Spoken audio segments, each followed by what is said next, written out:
गीत हुआ उसमें संघ के वर्तमान में हमने जो समाज परिवर्तन के विषय सारे राष्ट्र के सम्मुख रखते हुए इसको आचरण में लाने के लिए एक प्रयत्न इस शताब्दी वर्ष में जो कर रहे हैं उसको कवि ने अपने भावना और उचित शब्दों से व्यक्त किए हैं।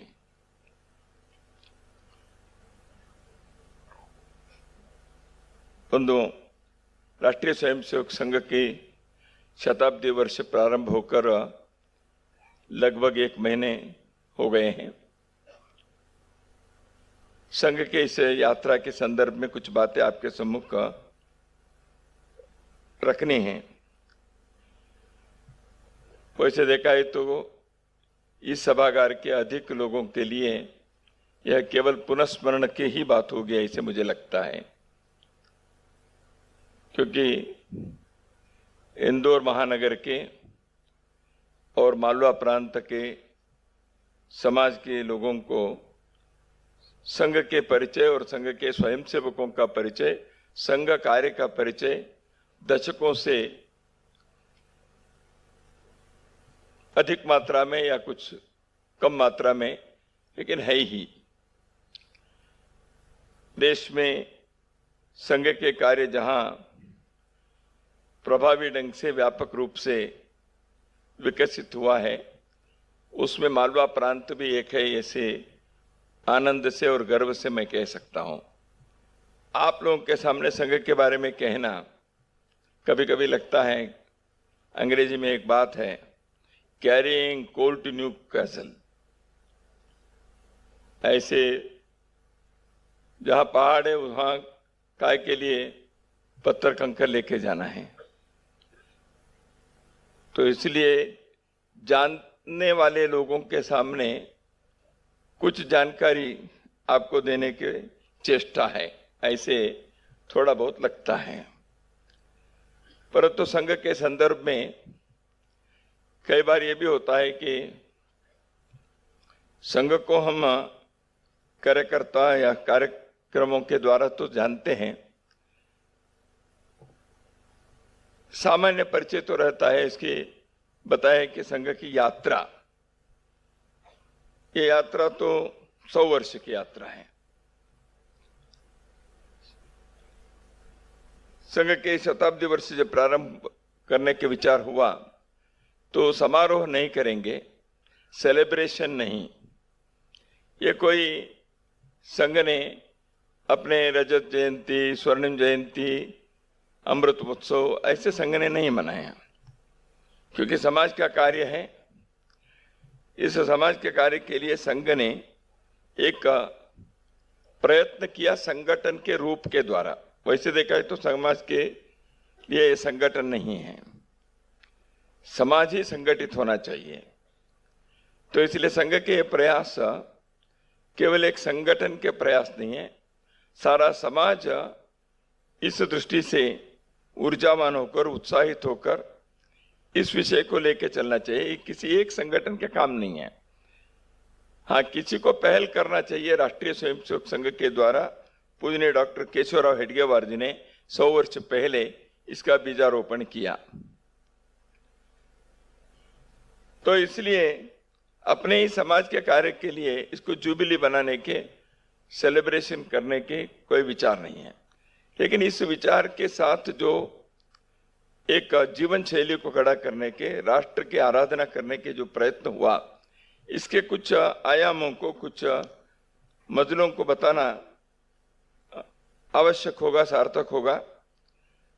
इसलिए संघ के कार्यकर्ताओं ने विचार किया कि हम अपने समीक्षा करते हुए समाज के सम्मुख इस हिंदू समाज के संगठन के जो कार्य हैं, इस संदर्भ में कुछ विचार आपके सम्मुख रखें। इसलिए पहले सत्र में संघ के इस यात्रा के संदर्भ में और दूसरे सत्र में संघ जिस विचार को लेकर अभी तक इस कार्य को संपन्न करने के लिए लगातार प्रयत्न किया है, वह इस देश की आत्मा है, उसका नाम हिंदुत्व ऐसे हम कहते हैं। तो उसके बारे में दूसरे सत्र में विचार करेंगे। संघ की इस यात्रा की जो कहानी है वो रोचक है, संकल्प से सिद्धि तक के हैं।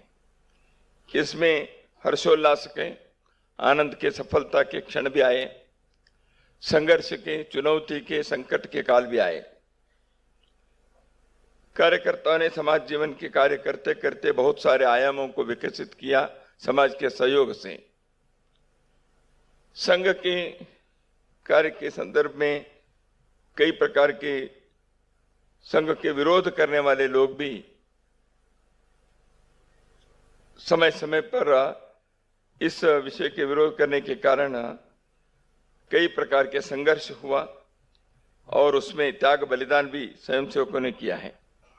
तो इसलिए चुनौती रही, शूल भी आया, फूल भी रहा, उतार चढ़ाव होते गया। स्वयंसेवकों के, उनके परिवार के लोगों के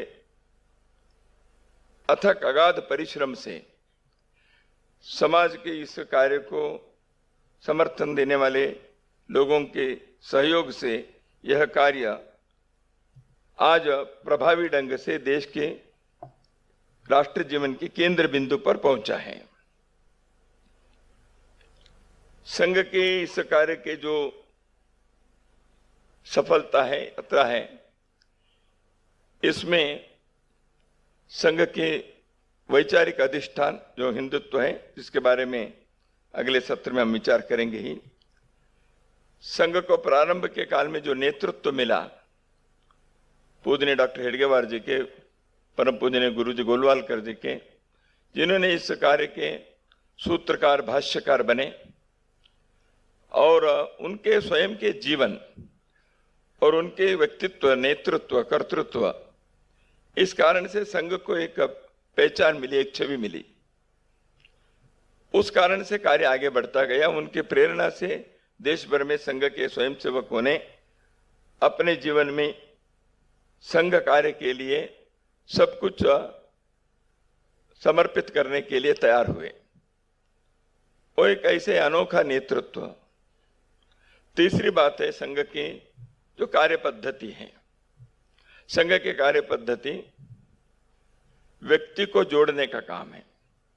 व्यक्ति व्यक्ति को जोड़ना और व्यक्ति को समाज से जोड़ना। तो यह कार्य संघ के शाखा के द्वारा लगातार चलता रहा है। तो एक सामान्य सरल पद्धति है। इसमें लोग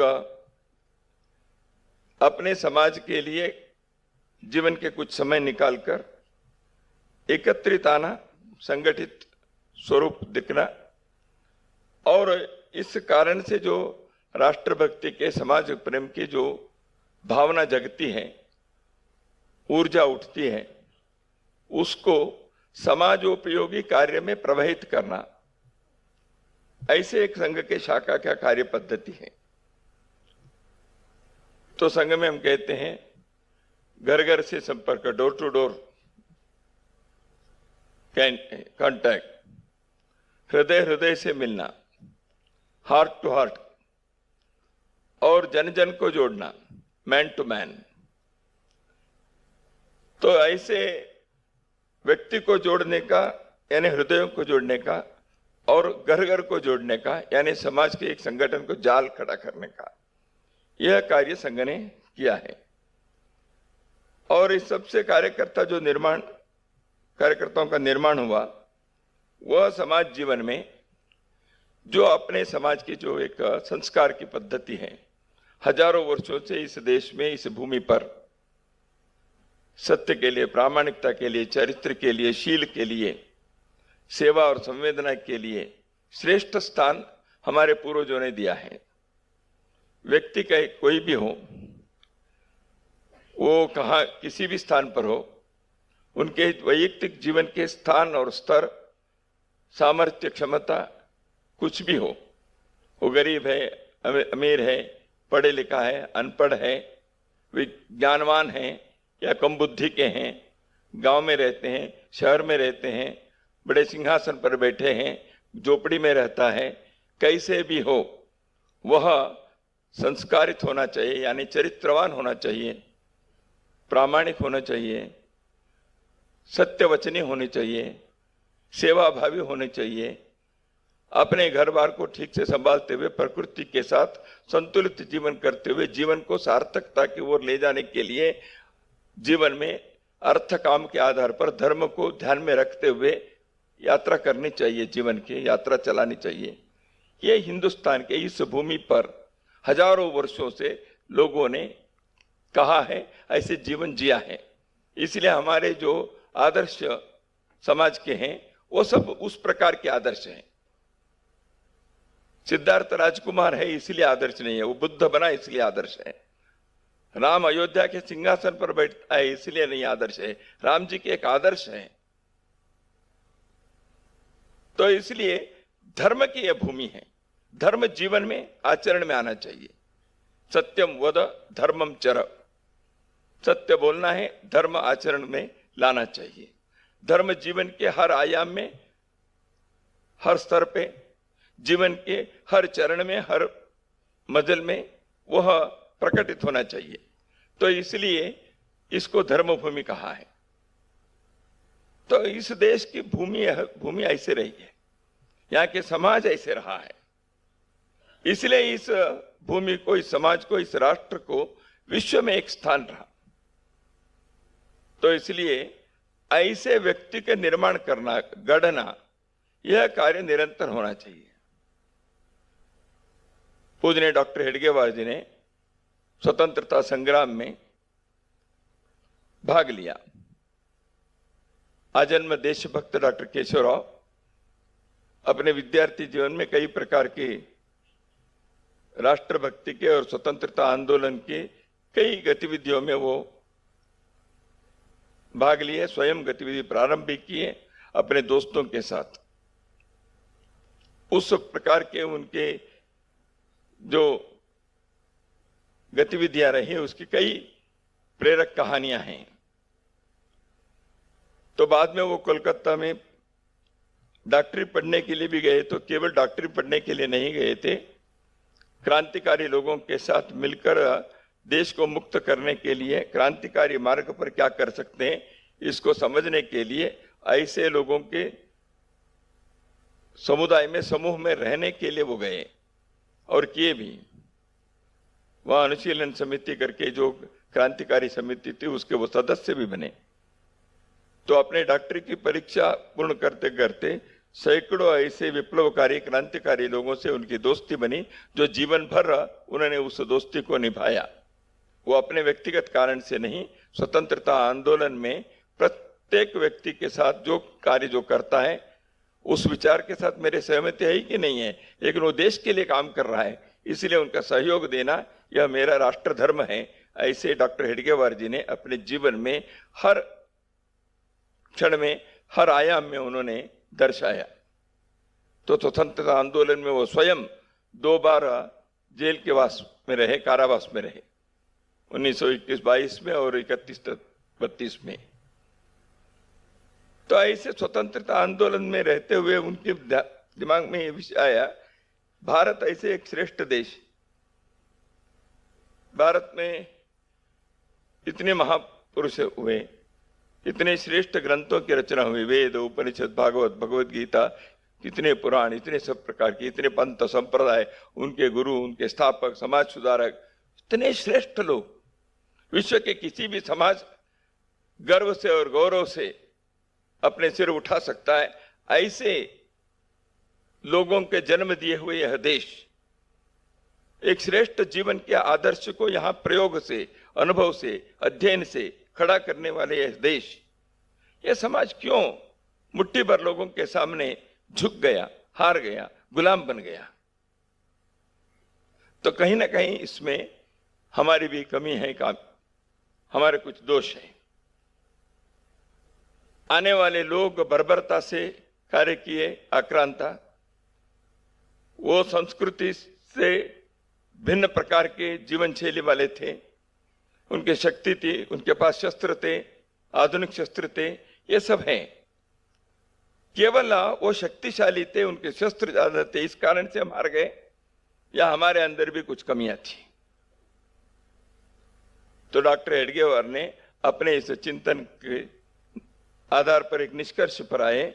वह निष्कर्ष यह था कि हमारी कमियां भी हैं। आक्रांता जब आते हैं, उनके सेना से जब जीतते हैं, वो श्रेष्ठ है इसलिए नहीं जीतते। उनकी शारीरिक शस्त्र की शक्ति, संघर्ष करने की उनकी ताकत या उनकी बर्बरता की जो प्रकार, वो अलग हो सकती है। लेकिन हम एक होकर लड़े नहीं। हम अपने जीवन में कई प्रकार के हजारों वर्षों के अपने सांस्कृतिक श्रेष्ठ आदर्श होने पर भी हमारे अंदर भी कुछ कमियां रही। तो समाज के नाते, राष्ट्र के नाते हम इन दोषों को समय समय पर दूर करने के लिए प्रयत्न करना चाहिए। तो वो एक दिन में नहीं आए। संघर्ष करते करते करते करते सैकड़ों वर्षों में, हजार वर्षों में एक स्थिति पर हम आ गए। हम थक गए। हमारे राष्ट्र, हमारे समाज किसी न किसी प्रकार के धर्म को पकड़ कर रखने के लिए कई प्रकार के आचरणों को हमने स्वीकार किया, जो मनुष्य समाज के लिए श्रेष्ठ है नहीं है ये नहीं सोचा। धर्म को पकड़ कर रखना चाहिए, इसलिए जो जिसको जैसे लगा वो किया।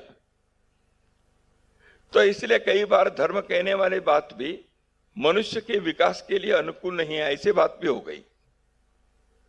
वो विरोधाभास है, धर्म ऐसे नहीं होता। परंतु आचरण में हम धर्म को छोड़कर धर्म के बाहर की चीज को पकड़ने के कारण उसके सत्व को, उसकी आत्मा को भूल गए। इसलिए व्यक्ति आत्माभिमान शून्य हो गया। भारत भी एक श्रेष्ठ देश था, ये नहीं हुआ। मैं एक छोटा सी तुलना करता हूं। भारत में जब तक मुगलों के आक्रमण और यहां राज चला, भारत के सर्वसामान्य लोगों को वो सभ्यता से, संस्कृति से वो ऊपर के, श्रेष्ठ है, हमसे बेटर है, ऐसे नहीं लगता था। ठीक है, उनकी ताकत ज्यादा है शारीरिक दृष्टि से, इसलिए हम हार सकते हैं।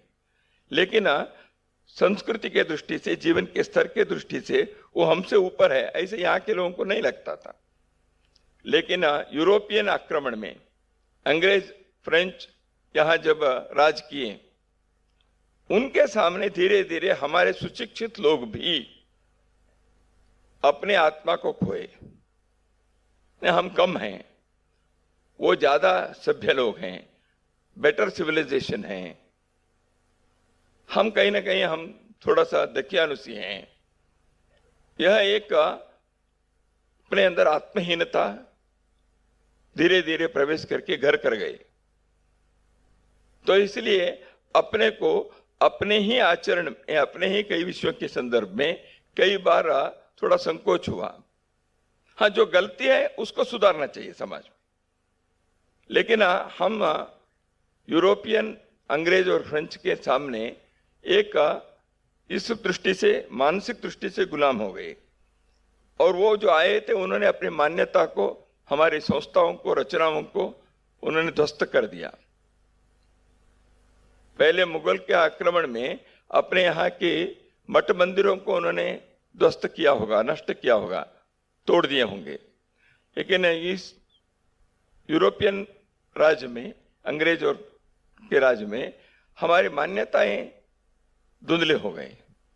हमारे गुरुकुल पद्धति चली गई, हमारी पंचायत राज व्यवस्था चली गई। कई प्रकार के ऐसे हमारी जो जीवन की व्यवस्थाएं थी वो चरमरा गई, उसको नष्ट कर दिया उन्होंने। ये सब दकियानुसी है, घृणा है, ऐसे कर दिया। तो धीरे धीरे उन मान्यताओं को, विचार के वैचारिक अधिष्ठान को हम ऊपर एक मानसिक गुलामी में हम आ गए। तो इसलिए एक आत्माभिमान शून्यता यहां घर कर गई। दूसरी बात, एक स्वार्थ प्रवेश किया, आत्म केंद्रित स्वार्थ। डॉक्टर हेडगेवार जी का विश्लेषण है। तीसरी बात है, हम संगठनहीन हो गए।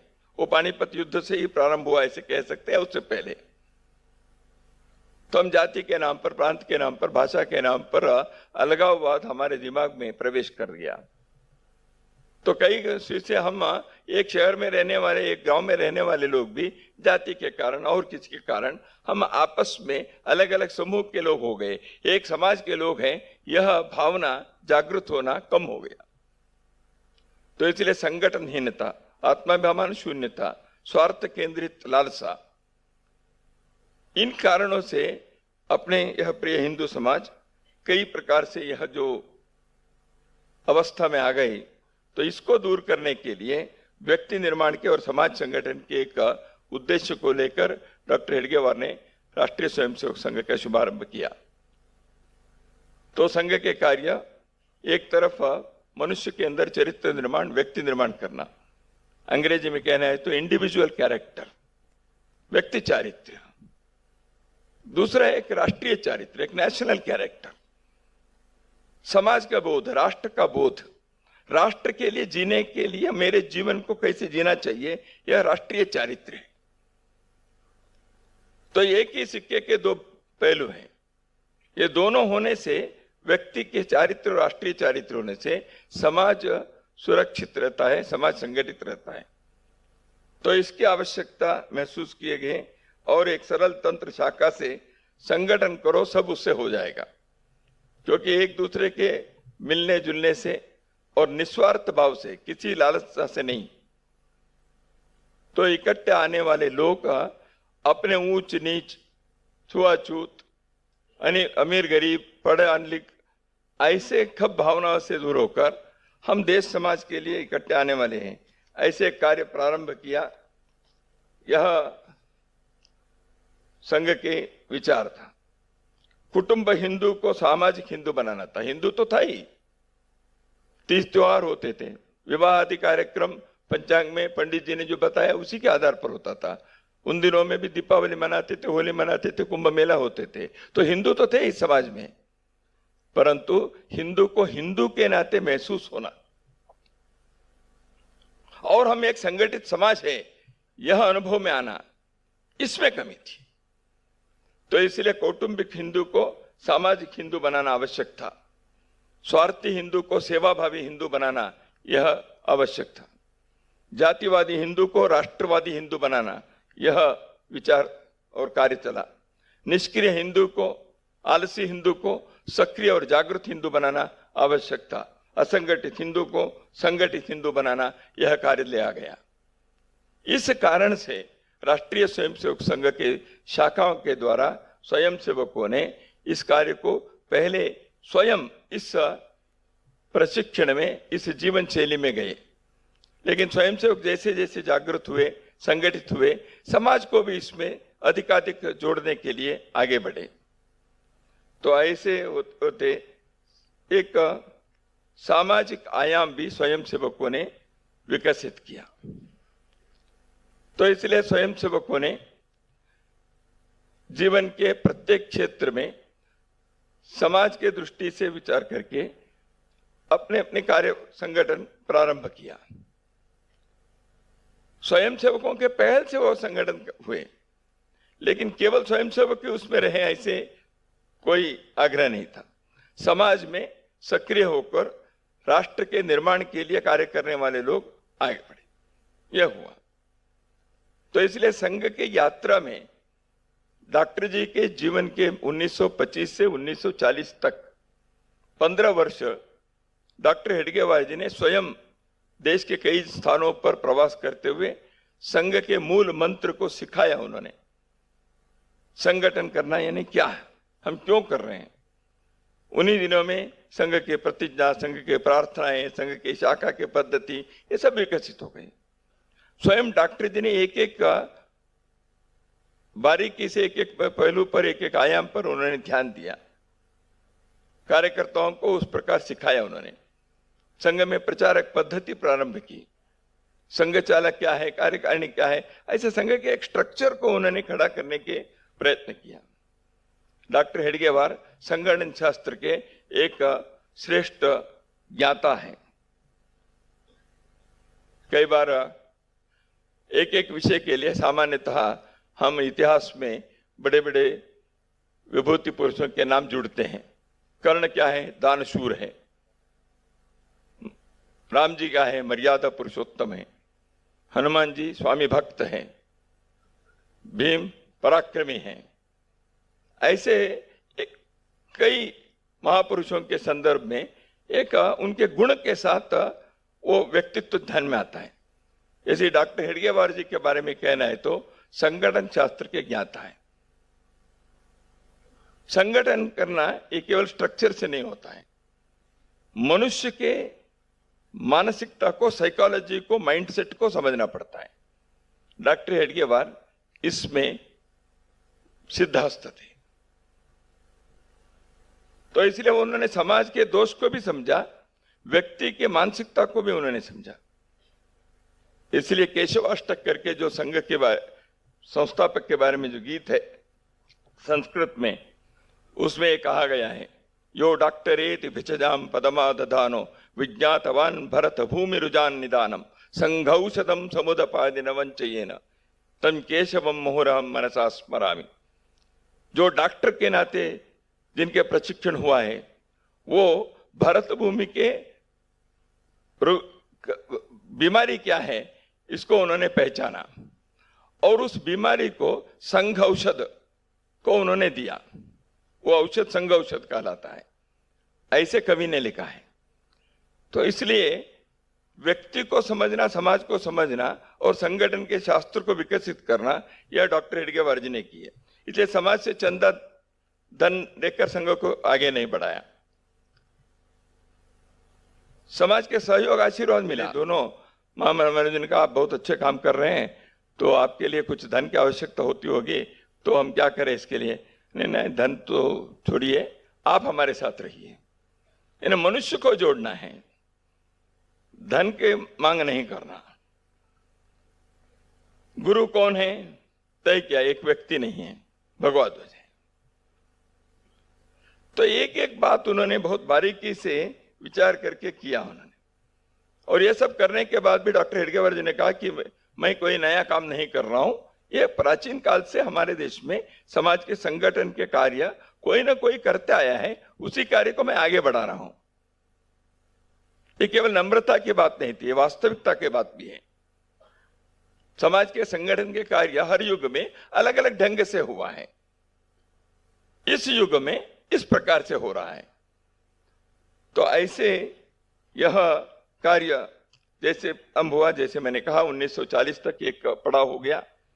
1940 में पूजनीय डॉक्टर जी के देहावसान के पश्चात उन्होंने ही चयन किए हुए गुरुजी गोलवालकर जी सरसंघ चालक जी के नाते 33 वर्ष हिंदुस्तान के कोने कोने में उन्होंने प्रवास किया। इंदौर में भी कई बार आए हैं। तो ऐसे लगभग 65-70 बार भारत भ्रमण करने वाले गुरुजी गोलवालकर एक ऋषितुल्य व्यक्तित्व थे। उन्होंने संघ के वैचारिक अधिष्ठान को भाष्य, उस समय देश में और दुनिया में समाजवाद के, सेक्युलरिज्म के बहुत सारे बोलबाला चलता था। हिंदू राष्ट्र क्या होता है, हिंदू क्या होता है, ये सारे विषय चलते थे सार्वजनिक जीवन में, वैचारिक जगत में, राजनीतिक क्षेत्र में।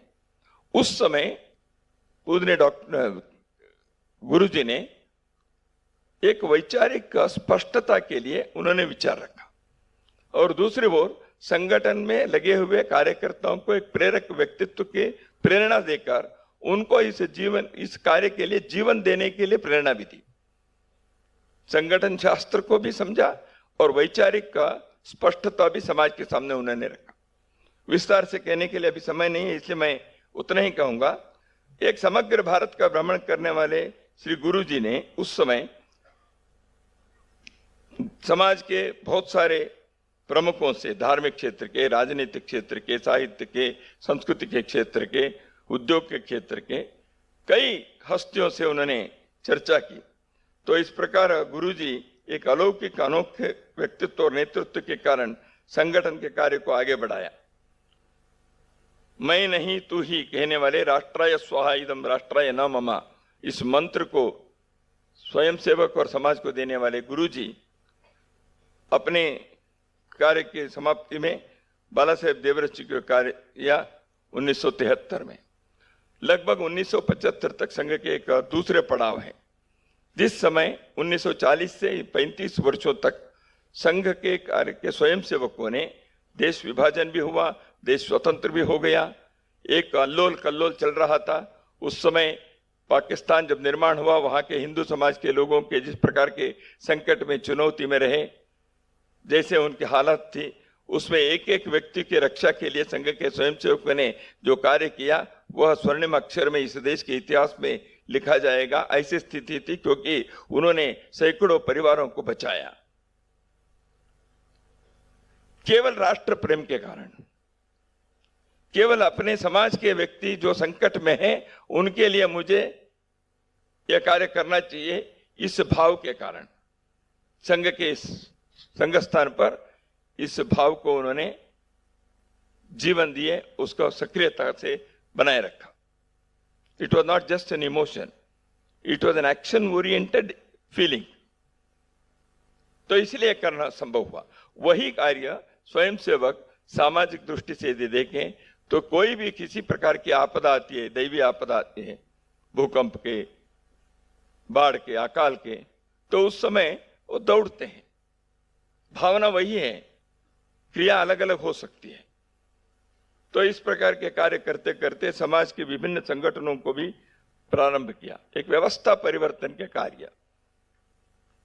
अंग्रेजों के जमाने में इस देश के शिक्षा के, आर्थिक क्षेत्र के, उद्योग के कई क्षेत्रों में जो एक धुंधला सा हो गया है, भारत मूल के चिंतन के आधार पर समाज जीवन को पुनर्निर्मित करना, राष्ट्र जीवन को पुनः कड़ा करना, इसके लिए भारत के मूल विचार के आधार पर आधुनिकता को ध्यान में रखते हुए समाज जीवन में एक व्यवस्था परिवर्तन करना चाहिए, सिस्टमिक चेंज। वो केवल सरकार की व्यवस्था से नहीं होती, संविधान और सरकार के होना एक प्रमुख बात है, होना भी चाहिए, लेकिन समाज में भी बहुत सारे ऐसे। 1974-75 में देश में आपातकाल आया और उसके पश्चात आपातकाल में उस संघर्ष में संघ के ऊपर दूसरी बार पाबंदी आई। पहली पाबंदी तो गांधी जी की हत्या के बाद एक मिथ्या आरोप लगाकर किया था, आज तक वो सिद्ध तो हुआ नहीं है, तो इसलिए उस समय की सरकार ने वापस भी लिया संघ के ऊपर के पाबंदी को। इतने नहीं, 1963 में चीन के आक्रमण के तुरंत बाद दिल्ली में हुए परेड में जिस प्रधानमंत्री ने संघ के ऊपर बैन लगाने के लिए भी आग्रह किया था, उन्होंने ही ये देशभक्त लोग हैं, ऐसे परेड में भाग लेने के लिए भी निमंत्रण दिया। तो उसके पश्चात 1965 में युद्ध हुए। स्वयंसेवकों ने अपने आदत और स्वभाव और राष्ट्र प्रेम के चलते उस युद्ध के समय में भी कई प्रकार के राष्ट्रीय कर्तव्य निभाने के लिए आगे आए। तो तीसरे पड़ाव जो है वो आपातकाल के बाद के हैं। आपातकाल में लोकतंत्र के संघर्ष जो हुआ, लोकतंत्र के बचाने के, उसमें स्वयंसेवकों ने कार्य किया, समाज को जागृत किया। उन 20 महीनों के अंदर स्वयंसेवकों ने अपार कष्ट अनुभव किए, अवर्णनीय हैं। आपातकालीन संघर्ष गाथा पुस्तक में इसके विवरण मिलते हैं। लेकिन समाज भी जागृत हुआ था। जो स्वयंसेवक नहीं है लेकिन लोकतंत्र के रक्षक हैं, भारत के प्रेमी हैं, ऐसे बहुत सारे हस्तियां संघ के इस कार्य के साथ जुड़े रहे या उनके साथ सहयोग देने के लिए संघ जुड़ा रहा। ऐसे एक राष्ट्र के अंदर एक पुनर्जागरण के कार्य करते करते इमरजेंसी हट गई। उसके पश्चात नए अवस्था में देश के अंदर हिंदुत्व के जागरण के बहुत कार्य हुए। एकात्मता यज्ञ भारत में उत्तर से दक्षिण, पूर्व से पश्चिम तक गंगा जी भारत माता गौ के यात्रा करने के एक कार्य प्रारंभ किया। मीनाक्षीपुरम में गांव के गांव धर्मांतरित होकर हिंदू धर्म को छोड़कर चले गए थे, या चलने के लिए उनको बाध्य किया था। तो समाज जागृत हुआ। संघ के नहीं लेकिन समाज के बहुत सारे लोग हिंदू समाज की इस अवस्था को ठीक करने के लिए, नेतृत्व करने के लिए सामने आए। बहुत सारे साधु संत आए, समाज पुरुष आए, डॉक्टर करण सिंह जी जैसे लोग भी आए, जो संघ के स्वयंसेवक नहीं थे, लेकिन संघ और ऐसे लोग मिलकर राष्ट्रीय एकात्मता यज्ञ के विचार हुआ। उसके पश्चात राम जन्मभूमि आंदोलन और स्वदेशी आंदोलन हुए। देश को जागृत करने के, देश की कुंडलिनी शक्ति को जागृत करने के, समाज के अंतःसत्व को जागृत करने के, राष्ट्रीय पहचान को, राष्ट्रीय अस्मिता को यहाँ लोग अनुभव करें, इस दृष्टि से एक तरफ स्वदेशी आंदोलन, एक तरफ राम जन्मभूमि आंदोलन, ये सब हुए। वह भारत को, अपनी आत्मा को फिर से एक बार अनुभव करने के कालखंड था। तो इसलिए इसमें स्वाभाविक रूप से संघ के स्वयंसेवक अगुवाई की, कई प्रकार के आयामों में इस कार्य को संपन्न किया।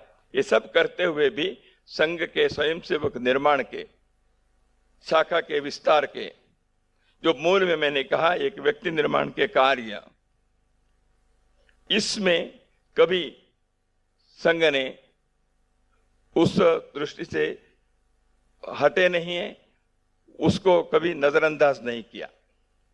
इसलिए दूर के असम के मणिपुर क्षेत्र तक संघ के कार्य फैलता गया।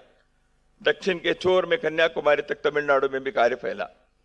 उत्तर की सीमा में लद्दाख में भी संघ की शाखा प्रारंभ हुई, आज भी चल रहा है। अभी परसों विजयदशमी के कार्यक्रम में, गणवेश में कार्यक्रम, कश्मीर के वैली में 50 साल के पश्चात आज गणवेश में कार्यक्रम हो पाया। तो ऐसे राष्ट्रीय स्वयंसेवक संघ के संगठनात्मक विस्तार के साथ साथ समाज जीवन के कई आयामों को जागृत करने का पहल किया। वो विवेकानंद केंद्र, विवेकानंद स्मारक निर्माण करने का कार्य होगा दक्षिण के कश्मीर में, या अयोध्या में मंदिर खड़ा करने का होगा, या एकल अभियान के द्वारा दूर दराज के क्षेत्र में शिक्षा के प्रसार करने के लिए जनजाति क्षेत्र में कार्य करने का होगा। ऐसे 1 लाख से अधिक सेवा कार्य छोटे बड़े करते हुए समाज के आराधना करने के, समाज की सेवा करने के कार्य स्वयंसेवकों ने समाज के सहयोग से किया। ये सारे कार्य में कहीं राष्ट्रीय स्वयंसेवक संघ का बोर्ड हम नहीं लगाते, क्योंकि ये सब कार्य स्थानीय न्यास से होते हैं। वो स्थानीय न्यास सब रजिस्टर्ड है, उसमें केवल स्वयंसेवक नहीं है। जो स्वयंसेवक के कार्य को सहयोग करने के लिए समाज के सज्जन लोग हैं, वो भी उसमें जुड़ते हैं। इसलिए समाज के सहयोग और सहभागिता से 1 लाख से अधिक सेवा कार्य चलते हैं। विद्या भारती के स्कूल चलते हैं, बाल संस्कार केंद्र चलता है सेवा बस्ती में, अस्पताल चलते हैं, एकल अभियान के विद्यालय चलते हैं, आरोग्य मित्र योजना चलती है।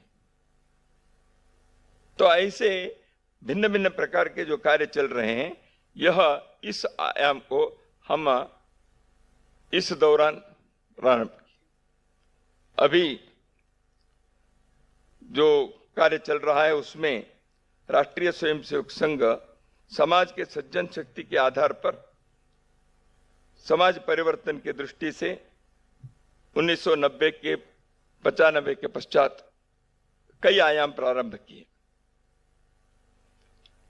समाज की रक्षा, हिंदू समाज में मतांतरण के एक बहुत बड़ा प्रश्न दशकों से है।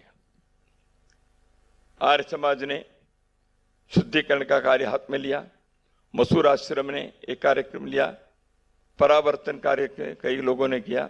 ये सब काम अपने अपने दायरे में होते रहे हैं, कम बेसी उसके प्रभाव भी रहे हैं, अच्छा भी है, लेकिन इसकी व्यापकता होनी चाहिए और इसके प्रभाव बढ़ना चाहिए, क्योंकि आज समाज में उसकी आवश्यकता अधिक है। इसे सोचकर 20 साल पहले धर्म जागरण के इस कार्य को स्वयंसेवकों ने लेकर इन सबके समन्वय करते हुए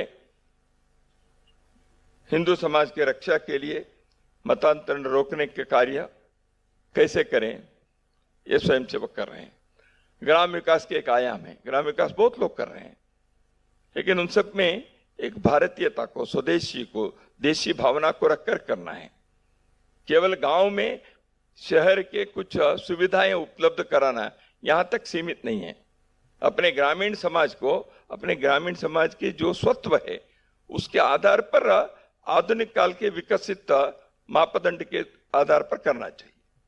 इसलिए संस्कृति के जड़ों को न खोते हुए ग्राम को ग्राम बनाए रखना, ग्राम को छोटे शहर बनाने चाहिए ऐसे नहीं, लेकिन ग्राम विकास के क्या मापदंड होना चाहिए, ऐसे ग्राम विकास है, गौ सेवा है, सामाजिक समरसता के विषय, परिवार प्रबोधन के विषय, पर्यावरण के संरक्षण संवर्धन के विषय, इन विषयों को संगठन के द्वारा नहीं, समाज में जो कार्य चल रहा है उन सब के समन्वय करते हुए, स्वयंसेवक पहल करते हुए नए स्थानों पर भी इसको प्रारंभ करना, समाज के सज्जन शक्ति को इसमें जोड़ना है। यह कार्य पिछले 20 वर्षों में संघ के कार्यकर्ता गतिविधि के रूप में कर रहे हैं। एक कार्य था व्यवस्था परिवर्तन के, जिसमें संगठन के रूप में संघ के स्वयंसेवकों ने विद्यार्थी क्षेत्र में, मजदूर क्षेत्र में, किसान के क्षेत्र में, राजनीति के क्षेत्र में, शिक्षा के क्षेत्र में संगठन खड़ा किए। तो इसकी एक रचना है, वो एक व्यवस्था परिवर्तन के कार्य कर रहा है। लेकिन समाज परिवर्तन के लिए कोई संगठन के मार्फत ही होना चाहिए, उसकी आवश्यकता नहीं, क्योंकि समाज बहुत विशाल है, एक संगठन के इसमें हम जोड़ नहीं सकते। तो इसलिए करने वाले प्रकार भी अनेकों होते हैं, क्योंकि भारत विविधतापूर्ण देश है। मध्य प्रदेश में सोचने वाले ग्राम विकास के या कुटुंब के शैली असम में उसी प्रकार नहीं हो सकता, लेकिन उसके मूल के तत्व जो है, आधार जो है, उसके बेसिक्स जो है वो समान हो सकते हैं। उसके प्रकटीकरण जो है, उसके डिटेल्स बारीकी से जो है वो भिन्न भिन्न हो सकते हैं। इसको ध्यान में रखकर ग्राम विकास के, गौ सेवा के, कुटुंब प्रबोधन के कार्य करना पड़ेगा। इसलिए एक संगठन के कार्य नहीं है, इसलिए फोर्स मल्टीप्लिकेशन ऐसे अंग्रेजी में कहते हैं। तो इस दृष्टि से समाज के गतिविधि के द्वारा सामाजिक परिवर्तन की एक बहुत बड़ा मुहिम चलाने, ये किसी के खिलाफ नहीं, प्रचार के लिए नहीं, या कुछ बिल्डिंग खड़ा कर देना ऐसे नहीं, समाज को अपने अंतःसत्व से, अपने पुरुषार्थ से जागृत होकर आज नवयुग में हमारी व्यवस्थाएं कैसे होना चाहिए समाज में, इन सारे आयामों में जीवन को विकसित करना है। समाज को बांध कर भी रखना है, लेकिन समाज के प्रतिभाएं, समाज के अनुभव, इसके लिए नए नए क्षितिज खुलने चाहिए। इस दृष्टि से भी संघ के स्वयंसेवक समाज के सज्जन शक्ति, समाज के प्रतिभाएं, समाज के अनुभवी लोग, समाज के ज्ञान विज्ञान में जो साधना किए हैं ऐसे लोग, इन लोगों को, वो स्वयंसेवक भले ही नहीं है, वो सब संघ के शाखा पर आकर खड़े होंगे ऐसे हम अपेक्षा भी नहीं करेंगे, लेकिन समाज के लिए काम करने वाले प्रत्येक व्यक्ति, संस्था, इन सब को जोड़ने का, समन्वय करने का, उन सबके मिलकर एक सामूहिक शक्ति भारत के इस राष्ट्र को आधुनिक काल में नवनिर्माण के मार्ग पर ले जाने के लिए प्रयत्न करना, यह संघ के स्वयंसेवकों ने सज्जन शक्ति जागरण करते हुए समाज परिवर्तन के इस कार्य में आगे बढ़ने के लिए गतिविधियों के प्रारंभ किए। इसमें और भी आयाम जुड़ सकते हैं। तो इसलिए एक नागपुर में प्रारंभ हुए संघ के शाखा धीरे धीरे इन 100 वर्षों में समाज के अंदर हम हिंदू हैं, गर्व से कहो हम हिंदू हैं, हिंदू संगठित हो सकता है, निस्वार्थ भाव से संगठित होकर अपने समाज के, भारत के अतीत के बारे में अभिमान रखकर, स्वाभिमान से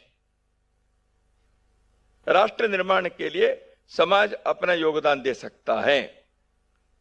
राष्ट्र निर्माण करने के लिए केवल राजनीतिक क्षेत्र के अकेला नहीं है, जीवन के हर क्षेत्र में हम सार्थक काम कर सकते हैं। ऐसे हजारों लाखों लोग जब इस देश के अंदर खड़ा होंगे तो स्वाभाविक रूप से भारत विश्व मित्र, विश्व गुरु बन सकता है। इस आत्मविश्वास को जागृत करने का कार्य राष्ट्रीय स्वयंसेवक संघ ने किया। इसलिए वहां एक कन्याकुमारी में विवेकानंद के शिला स्मारक एक प्रेरणा केंद्र है। वो केवल विवेकानंद के प्रति भक्ति के नहीं, विवेकानंद भारत भक्ति के प्रतीक है। अयोध्या में एक मंदिर, केवल एक मंदिर नहीं पूजा पाठ करने के लिए, भारत की अस्मिता के जागृति है, भारत के स्वाभिमान के जागरण है। हम समाज के लोग, हम अपने अपमान को आज नहीं तो कल 500 वर्षों के पश्चात भी इस अपमान को हम निराकरण करते हुए राष्ट्र के नाते खड़े हो सकते हैं। इसका एक संकेत है, एक द्योतक है। नौजवान आज विश्व के अंदर ज्ञान विज्ञान के क्षेत्र में, भाषा साहित्य के क्षेत्र में, क्रीड़ा के क्षेत्र में आगे बढ़ रहे हैं, बढ़ सकते हैं। लेकिन प्रत्येक ऐसे क्षेत्र में कार्य करने वाले लोगों को हम भारत से जुड़े। इसरो के वैज्ञानिक जब चंद्रयान के सफल परीक्षण करते हैं, वो भारत माता की जय, वंदे भारत मातरम ये बोलते हैं। भारत की भक्ति है, वो केवल साइंस एंड टेक्नोलॉजी का अचीवमेंट नहीं है। हजारों वर्षों से सोया हुआ राष्ट्र की आत्मा जब जागृत होती है, उसके भिन्न भिन्न प्रकार से अभिव्यक्ति होती है, वो होना चाहिए। यही राष्ट्रीय स्वयंसेवक संघ का जीवन व्रत है, समाज के इस पुरुषार्थ को जागृत करना। लेकिन यह पुरुषार्थ वैसे कि जागृत होकर कई बार सो भी गया है। शिवाजी महाराज के काल में जागृत हुआ, स्वतंत्रता आंदोलन में थोड़ा जागृत हुआ, लेकिन मनुष्य को इस रास्ते पर निरंतर ले जाने के लिए नित्य के साधना चाहिए। तो इसलिए संघ के शाखा के द्वारा समाज के एक निश्चित अनुपात में ऐसे स्वयंसेवक जो समाज के लिए जब चाहे दौड़ेंगे, किसी भी प्रकार के प्रतिफल की आकांक्षा नहीं रखेंगे, अपने मान अपमान के बारे में नहीं सोचेंगे, समाज के लिए जिएंगे, आवश्यक है तो मरेंगे, ऐसे लोगों को तैयार करना, ताकि उसके कारण समाज में एक आत्मविश्वास जागृत होता है। तो इसके लिए साधना है। तो इस साधना को संघ ने किया है, और संघ की कार्य पद्धति में इसलिए व्यक्ति बड़ा नहीं है, ध्येय बड़ा है। इसलिए संघ में व्यक्ति निष्ठा नहीं, ध्येय निष्ठा है। व्यक्ति निर्माण के कार्य हम करते हैं, लेकिन वह निर्माण कैसे, उसका विकास क्या है? आत्मनो मोक्षार्थम जगत हिताय च, आत्मा के मोक्ष के लिए और जगत के हित के लिए। यह व्यक्ति के स्तर पर भी है, एक समाज और राष्ट्र के स्तर पर भी है। समाज और राष्ट्र के उद्धार केवल अपने लिए नहीं। महर्षि अरबिंदो ने भारत के संदर्भ में यही कहा था, भारत उठेगा, भारत जगेगा, भारत खड़ा होगा।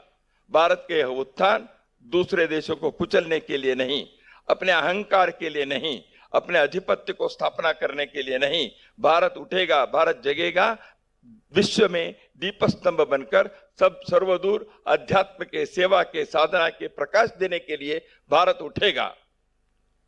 यह महर्षि अरबिंदो के कथन है। तो इसलिए भारत को उठना यानी यह सब होना चाहिए। तो इसलिए प्रत्येक क्षेत्र में ऐसे एक देश समाज के बारे में सोचने वाले ऐसे चरित्र निर्माण करना, एक कार्य करते समय हमारे विरोधी कोई नहीं, सर्वेशाम अविरोधेन। संघ के विरोध करने वाले लोग हैं, संघ कहीं किसी के दुश्मन नहीं है। सर्वेशाम अविरोधेन। Some are today swayamsevak, some will become tomorrow swayamsevak. Sangh की धारणा यह है।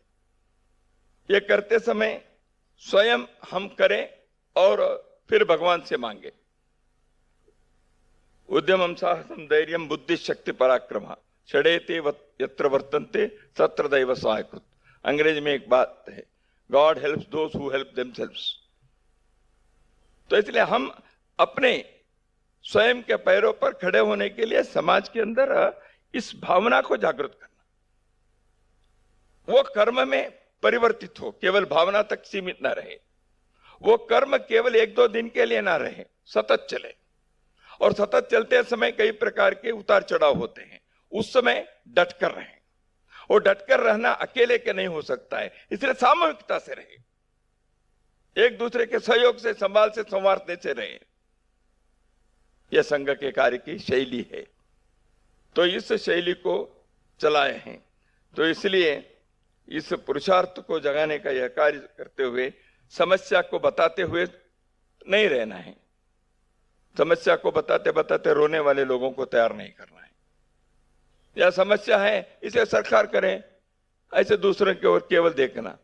साथ सरकारों को कर रहे हैं, एक लोकतंत्र की व्यवस्था है, होना चाहिए, लेकिन केवल वो नहीं। समस्या के निराकरण के रास्ता क्या है, तो इस समाधान के लिए हम क्या कर सकते हैं, समाज क्या कर सकता है, समाज के अनुभव क्या है, प्रतिभा क्या है, समाज की कर्मशीलता क्या है। इसलिए समस्या के समाधान करने के संघ की एक शैली केवल शासन आधारित समाज को निर्माण नहीं करना। एक स्वायत्त समाज शासन के बल पर केवल नहीं, अपने आत्मबल पर, अपने पुरुषार्थ पर आगे बढ़े। सरकार के सामने भी इसके उदाहरण देखेंगे तो ऐसे सरकार स्वयं इस विषय के लिए आगे बढ़ते हैं, वो भी हम देख ही रहे हैं। तो इसलिए संघ के यह कार्य एक राष्ट्रीय अभियान है। संघ एक संगठन है, क्योंकि उसमें कार्यकारिणी है, रचना है, उसके एक संविधान है। लेकिन संघ केवल संगठन नहीं है, संघ समाज का संगठन है, समाज में संगठन नहीं है। समाज को संगठित करने का कार्य, इसलिए मैंने कहा स्वयंसेवक नहीं है तो भी गतिविधियों में आ रहे हैं। समाज में जो अच्छे कार्य करते हैं वो सब मिलकर हम कैसे करें, उसके लिए अलग अलग रचनाएं बनाए। तो इसलिए समाज को संगठित करना यह संघ का कार्य है। और तीसरा, इसके साथ साथ समाज में समाधान ढूंढने के जो काम है वह अपने को करना है, केवल दूसरों पर निर्भर नहीं रहना है। और यह सब करते हुए अपने जीवन में, अपने व्यक्ति के जीवन में उदाहरण प्रस्तुत करना है। उपदेश देने वाले लोग बहुत हो सकते हैं, अपने जीवन के उदाहरण से जब प्रस्तुत होता है तब उस पर विश्वास आता है। तो ऐसे संघ की यह यात्रा आज तक चली है, राष्ट्राय स्वाहा इदम राष्ट्राय न मम, इस भावना से। तो इसलिए संघ के इस यात्रा में संघर्ष हुए, बलिदान हुए, वो हुए, ये होता ही है। समाज निर्माण में हजारों वर्षों के भारत के इस यात्रा में लाखों लोगों ने अपने जीवन को आहुति दी है। इसलिए कुछ स्वयंसेवकों ने भी ऐसे कष्ट अनुभव की आहुति दी है, तो वो इस राष्ट्र जीवन में बहुत उसके बड़े बात नहीं, होना होता ही है, होना भी चाहिए, उसके तैयारी रहनी चाहिए। तो ऐसे संघ ने तेरा वैभव अमर रहे हम दिन चार न रहे, ऐसे सोचने वाले, करने वाले लोगों को तैयार करने का यह कार्य करते हुए यहाँ तक आया है। संघ के इस यात्रा में शताब्दी वर्ष के इस अवसर पर पंच परिवर्तन की जो बात यहाँ उल्लेख हुआ, उसको लेकर समाज के परिवर्तन के अगला चरण हम अपने जीवन में सफलतापूर्वक देख सकें, यही संकल्प लेकर चलना है, यही संघ की भावना है, उसी के लिए सारी साधना है। नमस्कार।